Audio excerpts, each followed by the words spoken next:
자, 여러분 반갑습니다. 이번 시간은 경찰학 개론 첫 번째 시간 경찰학에 대해 가지고 개념이 뭐냐 이걸 살펴보는 시간을 갖도록 하겠습니다. 교재는 우리 박영사에서 나온 경찰학 교재를 사용하도록 하겠습니다. 자, 첫 번째 일정은 경찰과 경찰학인데 거기에는 경찰의 개념, 경찰의 기본적 임무 및 수단, 그리고 경찰 철학 등등이 포함이 됩니다. 자, 먼저 경찰의 개념이 무엇이냐라고 했을 때 경찰의 개념을 이해하는 것이 굉장히 좀 어렵습니다.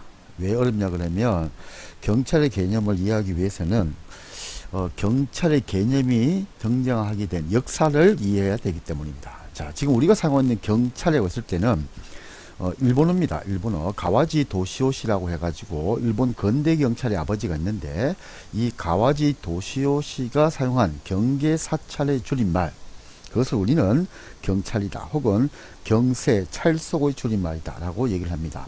근데 일반적으로는 경계 사찰의 줄임말이 경찰이다.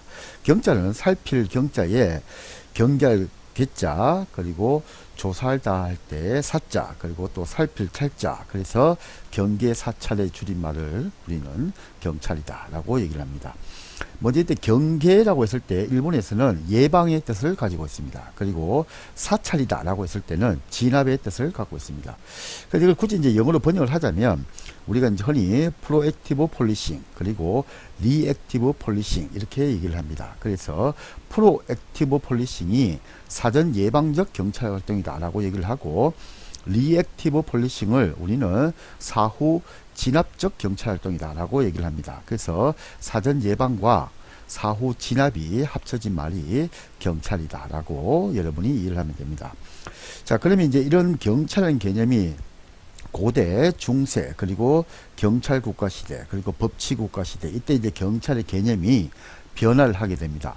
근데 이 변화하는 것을 그냥 이해해서는 좀 어렵고 결론적으로 역사를 이해를 해야 됩니다. 결론적으로 이렇게 하면 고대, 중세 이렇게 했을 때 유럽의 역사가 될 것이고, 고대, 중세 했을 때는 유럽의 역사가 될 것이고, 경찰 국가 시대와 법치 국가 시대는 독일의 상황이다 라고 이해를 하면 됩니다. 독일.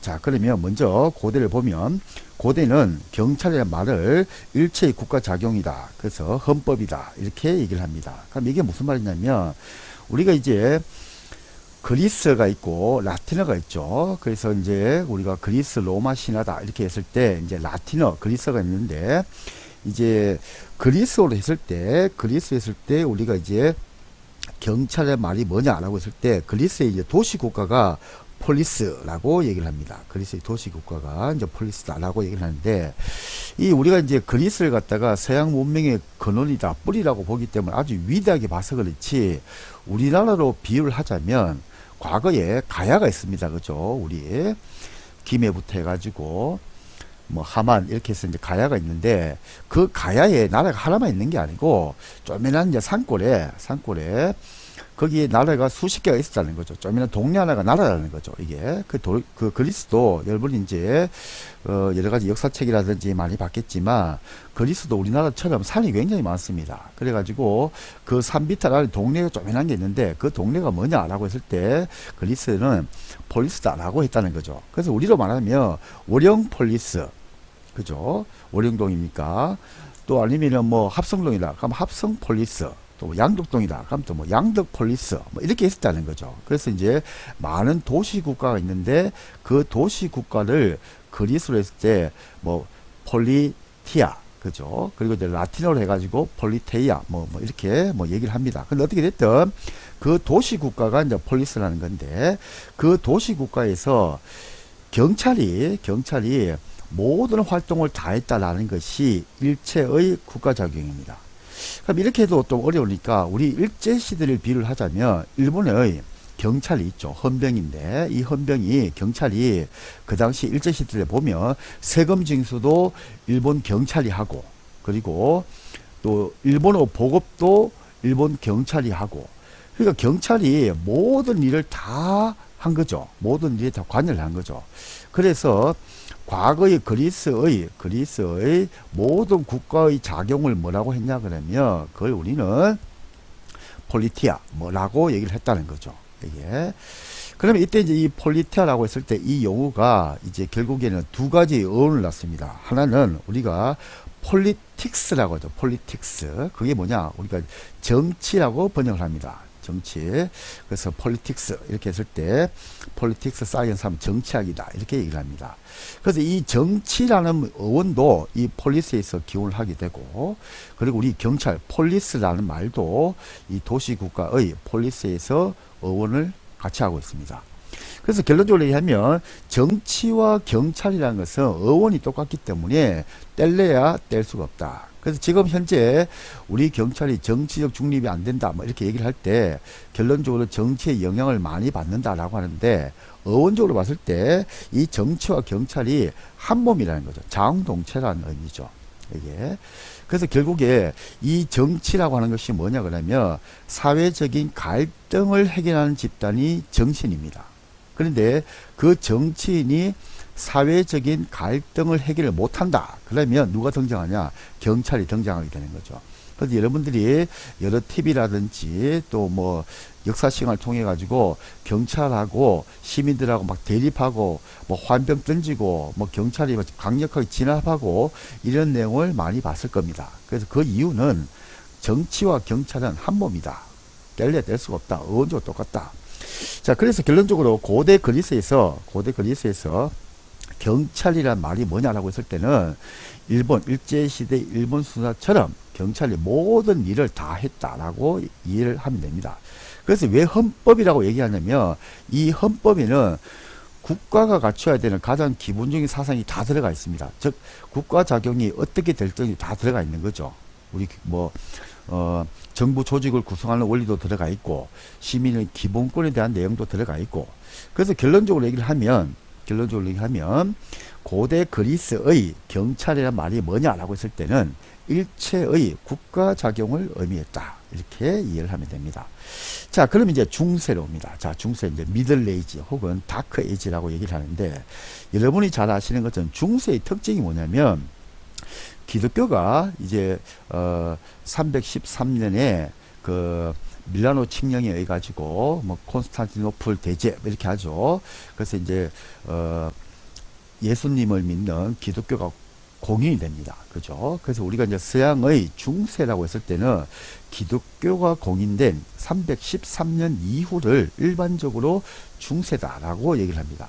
그리고 나다음에 이제 중세 다음이 뭐냐라고 했을 때는 이제 뭐 르네상스 뭐 이렇게 얘기를 하죠. 르네상스 시대. 그리고 난 다음에 뭐 대항해 시대가 나고 하는데, 어떻게 됐든 이제 중세다라고 했을 때, 자, 중세를 한번 보십시오. 중세의 특징이 뭐냐면, 자, 기독교를 국교로 공인을 합니다. 그죠? 기독교를 국교로 공인을 합니다. 그래서 과거에 이제 로마의 황제가 있는데, 로마의 황제는, 즉 로마는 BC 한 500년부터 해가지고 이제 그 게르만의 용병 오도 아켈에 의해 가지고, 그죠? 이제 기독교가 이제 로마가 멸망하게 되죠. AD 476년, 그죠? AD 476년에 이제 기독교, 즉 카톨릭의, 그리고 그 수장이 로마 제국의 수장이었던 이제 로마 제국이 붕괴가 됩니다. 그죠? 그러니까 BC 한 500년부터 해가지고 476년이니까 그때까지를 로마 제국 시대다 이렇게 얘기를 하면서 천년 제국이다 뭐 이렇게 얘기를 한 거죠. 자, 근데 그때 그 기독교가 313년에 이제 공인이 되고 로마가 멸망하는 476년 요 시기만 딱 본다 그러면 특징이 뭐냐 그러면 로마의 황제는 교황이라는 관하고 두 개의 관가를 쓰고 있는 거죠. 즉 카톨릭의 수장도 대장이 한 명이고, 그리고 로마 제국의 황제도 한 명이고, 그래서 제가 만약에 로마 제국의 황제다 그러면 왕관을 두 개 쓰고 있는 겁니다. 하나는 로마 제국 황제의 왕관을 하나 쓰고, 그 다음에 교황의 왕관을 하나 쓰고, 이제 두 개를 쓰고 있는 거죠. 근데 이제 제국이 붕괴가 되어버린 거예요. 476년에. 그러니까 카톨릭의 수장인 교황은 남아있는데 로마 제국의 황제라는 관은 사라져 버립니다. 그래서 프랑스의 왕이 나타나게 되고 스페인의 왕이 나타나게 되고 영국의 왕이 나타나게 되는 거죠. 근데 지금도 로마 바티칸의 교황이 있지 않습니까? 그죠? 그래서 지금도 가톨릭이 수장으로서는 권한을 행사하고 있지만 제국이란 걸 이미 다 붕괴가 돼가지고 각 나라가 다 생겨버린 거죠. 자, 이게 이제 뭐냐면 이제 중세인 겁니다. 중세. 자, 다시 한번 얘기를 하면 중세의 이제 특징은 뭐냐면 과거에는 교황이 로마의 황제 자리까지도 두 개를 동시에 갖고 있었는데 로마 제국이 붕괴가 되면서 교황이라는 카톨릭의 수장이라는 왕관만 가지고 있고 세속은 이미 로마 제국이 붕괴가 됐기 때문에 영국이라는 나라의 왕이 나타나게 되고 프랑스의 왕이 나타나게 되고 스페인의 왕이 나타나게 되더라는 거죠. 이게 자, 그럼 이렇게 되니까 어떻게 되냐? 과거에는 범죄자가 발생을 하게 되면 이제 종교의 가장 그 수장이 교황이 모든 범죄자 처벌도 다 했다는 거죠. 이게 자, 근데 이제 제국이 붕괴가 되니까 과거에 교회가 가지고 있던 범죄자 처벌에 대한 권한이 세속의 왕에게로 다 넘어가 버린 거죠. 이게 자, 그런데 우리 교회에서도 여러 가지 범죄가 발생합니다. 그죠? 교회에서도. 자, 교회 안에서 예를 들면 신부님이 어떤 지시를 했는데 신자가 말을 듣지 않는다든지, 그죠? 또 우리가 이제 십계명을 갖다가 준수를 하라고 했는데 그 말을 듣지 않는다든지. 자, 이런 거 할 때는 교회가 여전히 그 일반 백성에게 통치, 지휘와 감독과 통제를 한다는 거죠. 근데 일반 이제 왕이 그 통치하는 세상에서는 가장 중요한 게 뭐냐? 전쟁에 나가라 했는데 나가지 않는다든지, 그죠? 뭐 이런 범죄들은 이제 그 나라의 왕이 통치를 하게 되었다라는 거죠. 이게. 그래서 결국 중세의 가장 큰 특징이 뭐냐면 교회에 대한 권한은 여전히 가톨릭의 수장인 교황이 행사를 하겠다는 겁니다. 이게. 그리고 그 교회에 대한 행정을 제외하고 나머지에 대한 모든 부분은 세속의 왕이 하겠다. 즉 프랑스 왕이 하고 영국 왕이 하고 스페인의 왕이 세속에 대한 통치를 하겠다라는 겁니다. 그 지금도 이제 비유를 하자면 우리나라 같은 경우에 가톨릭 있지 않습니까? 그죠? 근데 그 가톨릭 교회에서 여러 가지 뭐 문제되는 거 있을 때 그 가톨릭 교회에서 아니면 개신교회에서 여러 가지 내부적으로 징계를 합니다. 그죠? 근데 그걸 갖다가 우리나라의 대통령이 거기에 간섭을 할 수가 없는 거죠. 그죠? 자, 이런 것처럼 중세 시대는 교회에 대한 권한은 교회의 장이 하는 거죠. 그리고 일반 그 나머지 교회 행정을 제외한 일체의 국가 자격은 누가 하느냐? 왕이 하는 거죠. 자, 그럼 여기서 이제 질문을 드리면, 자, 중세의 경찰이라고 했을 때는 교회 행정을 제외한 일체의 국가 작용을 폴리스다라고 얘기를 했습니다. 그러면 교회 행정에 대해서는 누가 통치를 하겠습니까? 교회 행정은. 그렇죠. 교황이 하는 겁니다. 그죠? 가톨릭 신부님들이 한다는 거예요. 이게. 그래서 중세는 교회에 대한 권한, 즉 교회 행정에 대한 권한만 교황이 통치를 하게 되고 나머지 교회 행정을 제외한 즉 교회의 일이 아닌 모든 일체의 국가 작용은 뭐냐라고 했을 때는 세속의 왕이 했다. 그래서 중세의 경찰 작용 이렇게 했을 때는 경찰이란 무엇이냐 이렇게 물었을 때 과거 고대에서는 일체 교회 포함해가지고 모든 국가 작용을 폴리스라 즉 경찰이다 했는데 이제 중세가 되면 교회 행정은 제외하고 나머지 일체의 국가 작용을 우리는 경찰이다라고 얘기를 했다는 겁니다. 자, 그래서 고대와 중세를 구별할 때는 교회 행정이 포함되느냐, 즉 교회 행정이 포함된 일체의 국가 작용이냐 아니냐를 가지고 구별을 하게 됩니다. 자, 그 다음 이제 경찰 국가 시대와 법치 국가 시대 이렇게 되는데